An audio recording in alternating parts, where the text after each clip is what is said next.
Forgive me for being exactly who I am. Hi, welcome back to Not So Obvious Watches. I'm Pete McConville. Today a watch review. We're reviewing the Boldr Expedition 2.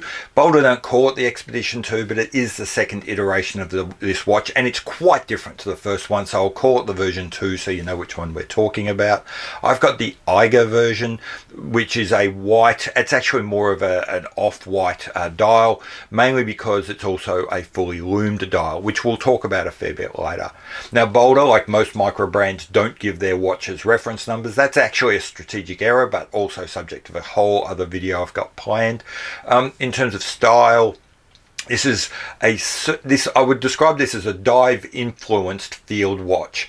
Class and where it fits. At $600 US, it's probably towards the higher end of what you would pay for a lot of micro brands.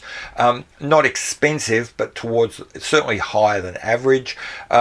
And competes at a fairly sporty level with mid-range 6R15 powered SBDC Seiko divers. So it's got a fair bit of competition in this price range that it's at. It's current, 2019. I think I've had this. I bought it on the pre-order version. It's been out for a couple of months now. So first, what's under the hood? What will she do? What are the functions? Okay, so this watch comes with a Swiss-made Sellita SW200, and that's great. And in this price range, up against the kinds of Seikos I was talking about, that's a huge win for this watch. So 4 hertz compared to the 3 you'd get from the equivalent kind of Seiko. Whilst it's just a base grade, it is still going to be better than you get from any kind of equivalent Seiko, so it's going to be plus or minus 12 seconds as opposed to the 20 to 45 seconds I think Seiko will be giving you. 42 hours power reserve, whereas the Seiko will give you about 50, but it's close enough. Probably not that important to most people. So from a movement point of view, certainly competitive. Apart from that, has all the normal stuff you'd expect: automatic, quick set date, hacking, hand winding. So that's all fairly standard. The other function that this comes with is an inner rotating bezel. So I find that's really useful. I particularly like that it's a timing bezel, not a compass bezel. That is a function. I would use that function every day on this watch when I'm wearing it, and it's a function I use on pretty much every dive watch when I wear them every day, and so I think we shouldn't overlook that. The other function that a tool watch and a field watch like this really has to have is just plain old legibility. Not really a function, characteristic. This watch is perfectly legible. Probably not the greatest I've seen, but is certainly good enough. And unfortunately for this watch, I'll let you in on a secret, bit of a spoiler, those words good enough are going to get used a lot and is probably the most damning problem with this watch, but I'm getting ahead of myself. Okay, so the markers are clear and bright and legible. The hands stand out against those markers. AR coating on the underside of the crystal. The crystal is double domed, but the doming on this is so minimal that there's essentially no distortion. So as I said, not the greatest visibility. The hands are identical to each other. One's just a little bit shorter than the other. A few other quirks mean that it doesn't stand out as much as other watches do. Part of that could be just the colorway on this particular version as well, but certainly good enough for government work and not a problem moving forward. Next, I intend to talk about the versatility of a watch, and we start by who can wear this. Now, it's a 41mm case, which is big-ish, and some of you might be automatically thinking it's going to be a bit too big, but it is only 46mm lug to lugs. That's really short. That's like Seiko short. And in the same way that watches like the Seiko XKX actually end up getting quite broad audiences because of those short lug lengths, so does this watch. I think pretty much any adult will be able to pull this watch off. It is a 14mm thick watch, but that doesn't affect who can wear it. Really just when and where, and we'll talk about the limitations on when and where you can wear this watch later. In terms of robustness, hey look, it's the 316L steel, sapphire crystal, screw down case back, screw down crowns, 200 meters water resistance. in short, if you can survive the conditions that you take this watch to, the watch will be fine. Because I change the bands routinely on pretty much any watch I buy, I tend to think about bands under the heading of versatility. Now this watch here is ideal. It's a 20mm lug width. You can pretty much put anything you want on it. It would look very weird with leather because of the finishing on the case, but it would certainly fit. Because the lug length is so short, the lug to lug length is so short, no issue wearing this with any kind of NATOs. Even though it might sit a little bit high, it won't get wobbly or anything. So you can pretty much put any kind of band you want on this. The bad news is you're going to want to. The band it comes with is quite nice. It's pliable, it's flexible, it's soft, it's really comfortable on the wrist. It's quite attractive for a rubber band. The big problem is for a rubber band, it is so grippy. It is a pain in the ass to try and put this watch on and off, and getting the excess on one side through the keepers is just so annoying. I lasted 48 hours before I took that band off and put it on a NATO. I see very few people on Instagram keeping them on this original band. I think you're probably going to want to change it. The good news is 20mm and 46mm lug to lug, this watch gives you lots of options for what you want to put on. The last thing I consider in versatility is when and where you can wear this watch. How many different kinds of occasions can you wear it? Now, no watch is truly ever like factory floor to boardroom or pool deck to ballroom, but this watch is particularly limited, I think, to that maze, that cave, that pool, or perhaps that factory floor you're on. Because of the angularity of the case, the kinds of fluting and the machining of the bezel, but more importantly, in my mind, that overall kind of shot peen finish. This is not a watch that translates very well away from the workplace, the manual workplace. It is very much a tool watch to be worn by people who are getting their hands a bit beaten up, and it doesn't really dress up well beyond that. Now, if you don't care about that, if you're the sort of person perfectly happy to wear that watch into a party, great, all power to you. Many people won't be, and I think I should say it. Which brings us to, how does this watch look? It is a modern field watch, and by modern I mean in the same way that if you look at like a movie star or a bodybuilder from the 1950s and then look at a movie star or a bodybuilder from the 2019s, one of the things you'll notice is that they're bigger, they're more jacked up, they're more chiseled, they're harder edged. And you see exactly the same here. This is like a field watch that's gone through that same process. Compared to the older version, it is harder edged, more angular. Really, it's been spending far more time in the gym working out with the Hemsworths and far less time hanging around the pool with Michael Caine. So some more detail, and this is again something I really like about this watch.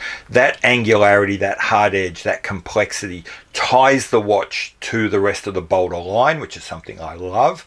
Catches the kind of Boldr diver aesthetic that they've sort of wound across their entire range, and also makes it absolutely obvious that this is a Boldr. This isn't some catalog watch. This isn't some interpretation of someone else's ideas. There's a real integrity to the case design, which I find very attractive. It's not a simple case. There are interesting elements to this. The way it is shaped, the decisions they've made about some of the angles and lines, I really like. They engage your interest. There's not a lot of slab-sided boringness in this case. All of that is good. That said, there are some other problems with the case, some of which have come about because of this search for complexity or search for interest. The first thing I'd say is I'm really unconvinced or unhappy with, I'm not sure, I'm somewhere in there, about the way that the shape or the line of the flanks of the case go from lug to lug. You've got this sort of arrangement where it's a dead straight line for about a third of the case, and then it curves for about a third of the case, and then it's another dead straight line from that point to the end to the other lug. To me, it just doesn't feel tied together. It feels like someone's taken two different watches and grafted them together. The other thing I don't like is in translating the design, those angular designs, that almost brutalist architecture that Boldr have on their Globetrotters and their Odysseys, they've incorporated more complexity. They've reduced the size of the plates or the facets of that make up the case design by introducing these additional smaller bevels. I think that's had an adverse impact on watering down the design, of softening the language, and it just doesn't quite work as well as it does on the larger, simpler, harsher, but more coherent, more integrated designs of the Odyssey and the Globetrotter. The dial on this watch is fine. It's nice and simple, it's workmanlike, it gets the job done. It is certainly better than a lot of the embossed dials that you would see on cheaper micro brands or even cheaper Seikos. But at the same time, being 3D printed, not having true applied indices, does also reduce the feeling, the look of luxury, takes away some of the crispness that you might otherwise expect of a watch of this kind of price range. That's not helped in my version especially, but with that lume dial. The application of the lume as opposed to a normal hard surface means that some of the printing is a little less distinct than you would be used to. Some of the edges around the indices are a little bit less distinct, a little bit fuzzier than you'd really like. So you get something back with the lume later, and I'll talk about that. But in terms of just the dial itself, you pay a price for that party trick. The hands and indices are simple, well done, functional, they look nice, they're well integrated, they're not super special, there's nothing amazing going on with polishing or weird plays of light. They work, and they work okay. So that's as good as you're going to get from that perspective. The date integration is very good. If you're one of these people who desperately wants your date at either the 3 or at the 6, then you're out of luck. It is at the 4. If it's any consolation, it is bang on the 4, not just a little bit before or a little bit after. It is bang on 4 o'clock. The date integration itself is actually pretty good. Nice, clean little, simple opening in the window. It is color matched, at least in my version. For me, I like it because the date integration is quite small and discreet. That does mean that the fact that it's got a date tends to retreat into the background, which I like. I'm happy to pay the price that means it's a little bit harder to see the date. If on the other hand you want to be able to quickly glance at your dial, see the date, and then record it, move on, this watch is not going to do that for you. I've mentioned before that the lume is something of a party trick for this. This is an all-loomed dial. I find it quite difficult to take these photos, so I might actually use the publicity shot to give you an idea of what it looks like. The publicity shot is very accurate. It does light up with that kind of really cool blue. It doesn't keep that color for a long time, so you might want to get in quick if you want to use this as a party trick. Show people just after the lights have gone off, and then sneak off somewhere to find somewhere to recharge it before you show someone else. But like I said, it does look very cool when it first starts to come on. I really like the case back on this watch. I don't know why. It's not like it's super exciting or super interesting. There's two things about it that really appeal to me. The first is that it captures very simply and elegantly what this watch is supposed to be. This is supposed to be the watch that Lara Croft wears while she's raiding a tomb, or that Indiana Jones wears when he's off searching for the Lost Ark. And just that simple maze with a boot print on it really captures the essence of what this watch is about. Yeah. The other thing I really like about it, and I really so hope I'm not reading too much into this, I'm not imposing a stereotype on the watch and its designers, is for me that maze on the back really does have echoes of kinds of Chinese characters and Chinese symbols that you see often in art and in other other artifacts. And for me, that creates a really nice link between this watch and the Singaporean roots of Boldr, the company that make it. I like that. Like I said, I hope I'm not reading too much into it, but if that's what they're out to achieve, then kudos. I think that's a great little touch, and I really like the fact that this Singaporean company is putting a Singaporean stamp on the design of this watch. On the wrist, this watch looks okay. It's not a stunner, it's not super elegant, it's not going to slide under cuffs, but on the other hand, that's not what it's designed to do. This is a watch you wear under the jacket when you are raiding a tomb or finding a lost ark. And I think from that point of view, the watch does its job, and to give it too much of a kicking for the fact it's not particularly elegant on the wrist is to mistake what it's for. In terms of feel, this watch is good but not great at any point.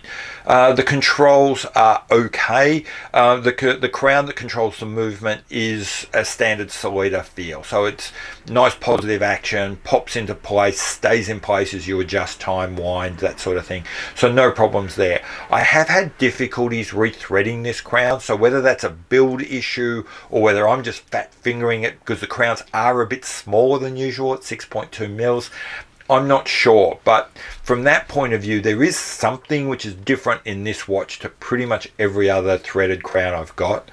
Likewise, I never quite got the true feeling of quality with using the crown that controls the inner rotating bezel.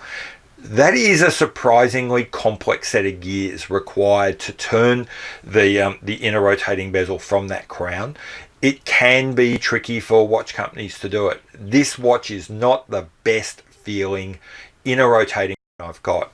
Compared to the Alpina, which is twice the price, it is nowhere near it. That Alpina is so much better than this watch. Even compared to the Dan Henry, which I've got, which is like half the price of this watch, it's on a par. Maybe perhaps the Dan Henry feels a little bit smoother. That's not a great thing to hear about a $600 watch. Have I got a bad build, or is it that there's just been a bit, that's where there's been a bit of corner cutting? I don't know. I can only report to you what I find with my watch. In the hand, this watch, first off, plays a bit of a trick with your head. That shot peen finish gives it the look of a titanium watch, and you're going to think that it's like half the weight it is when you reach down and pick it up. That's not a problem, it's not a criticism, it's just this weird little moment you go through. One thing that is, I believe, a criticism of this watch is you can distinctly feel an edge, a harsher edge than you would expect between the lower edge of the mid case and the case back. Interestingly, compared to the Globetrotter, where that edge, that transition has a small flange or a small bevel that takes away some of the harshness of that transition. That beveling does not happen here. In this watch, it's quite a sharp turn from the case back to the mid case. I think that was an error, because it's one thing to have that in your hand, but on the wrist you can also feel that edge. Now, before we get too carried away, it's not going to cut you, it's not going to dig into you and cause any kind of pain, but it's certainly noticeable to me when I'm wearing this watch that there is a sharp edge on that case back that isn't there for pretty much any other watch I own, which is kind of unusual. It does mark the watch out from my others, and not in a good way. Apart from that, everything else on the wrist is fine. It sits nice and securely. It's not wobbly. It doesn't feel overpowered or over heavy. So it's just that one edge. And if they just had that one little bevel running down that case back, this would have felt so much better both in the hand and on the wrist. In terms of authenticity, this is an amazingly authentic watch. First off, it is clearly a Boldr from the case inspiration that I've spoken about, the little touches of orange, which is a common theme on many Boldr watches, on the crown and on the second hand. It's just a Boldr product. I'm also a big fan of not being constrained by the limitations of a field watch from the 1950s. I like the fact, I think it is an authentic design move by Boldr to say, that a field watch can be more than simply a rehash of the Dirty Dozen watches. Finally, I'd say that this watch is as honest as the day is long. It says, and everything in its attitude says, I'm hard wearing, I'm reliable, I'm robust, I'm a worker's tool. And that's exactly what it is. In terms of status or positional power, this watch has 3 answers for 3 different audiences. For the general public, it's largely going to be anonymous. The general public doesn't really notice watches much at all. Add to that the general kind of discretion in the way this watch is designed, and it will rarely be noticed. If it is noticed, people might see that it's a Boldr, have no idea what that is, and simply not say anything to you. So this is going to be a total sleeper in the general public. In the watch community, because it's a micro brand, it is going to split in 2. Amongst the watch community that are into and appreciate and enjoy micro brands, it's going to go really well, and you're going to get a lot of nods of appreciation. Boldr is a well-known, well-understood, well-respected brand in that edge of the community. This is a very popular watch in that brand. If on the other hand, you're talking to groups of people within the watch community who aren't into micro brands, well, you're wearing a micro brand, so you're kind of stuck. They're not going to give this watch a lot of credence. Can't do anything about it. And let's be absolutely clear, I'm not saying that that is a reason to or not to buy a watch. That is your call to make. But I think I think it's fair that I let you know where this watch is going to stand. In terms of ease of ownership, we'll talk about 3 things, and we'll start by the price. Okay, right now you're going to be paying $600 for it. That's sporty. As I said, it trades blows with like the Marine Master Sumo line of the Seiko line. Now they're dive watches, not field watches, but frankly, let's be honest, we're probably they probably are competing against each other. All in all, you'd be saying the movement in this is superior to the one that you're getting in the Seiko. But the Seiko design and execution, particularly the case and dial, is, I've got to say, far more, I think it's more successful. I think it's better. I think it's better value, and it looks better value.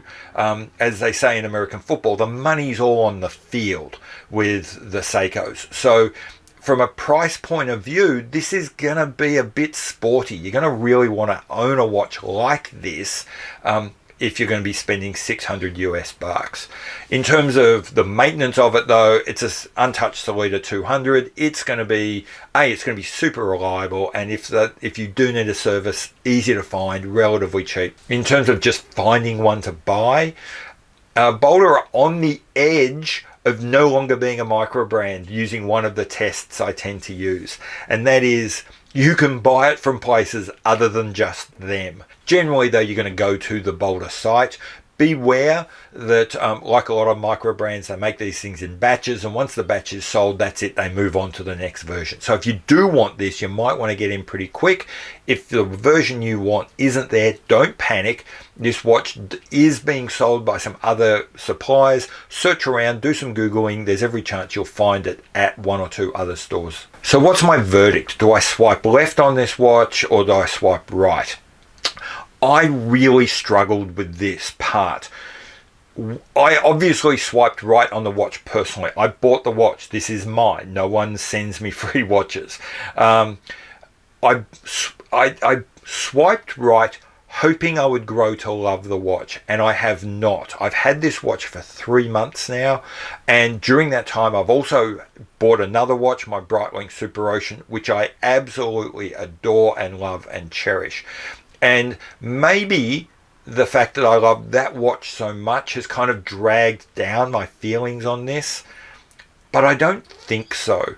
This watch lives in a watch box with my Seiko divers. And when it sits next to my Seiko Samurai, which I am wearing today, or sits next to the Seiko Turtle, it does fine. It's no problem at all, and I would pick this watch in preference to those every day. The problem is it also sits just one rung down from my Marine Master 200, which I only paid another $50 for on top of this. And I love that watch. I really want that watch. And so where I'm at with this watch, with the Boldr, is I like it, but I don't love it. I think I've described it as best I can, and now I really have to just leave it to you and ask you, and only you can answer, is this a watch that I have a need for? So that's it. A fairly equivocal kind of review, I acknowledge. And if that hasn't helped you, I'm sorry. But if on the other hand, I can only tell you what I know and what I feel and what I think, and I've tried to do that. I've been Pete McConville. This has been Not So Obvious Watches. If you hang around for a little bit, a card will come up with my Instagram. Please give me a follow over there. I'm trying to build that following as well. There'll be an email address if you want to get in contact with me about anything. You can also DM me on Instagram. Leave a comment below. Please subscribe to the channel. That helps me out enormously. Also, if you do subscribe, there's every chance you won't even know that I've put new videos up. So if you hit the little bell icon so you get notifications, that would be fantastic as well. Like I said, I hope I've helped. If I haven't, then I'm sorry, but I can only be honest about what I think and feel with this watch. I'll see you later. Bye.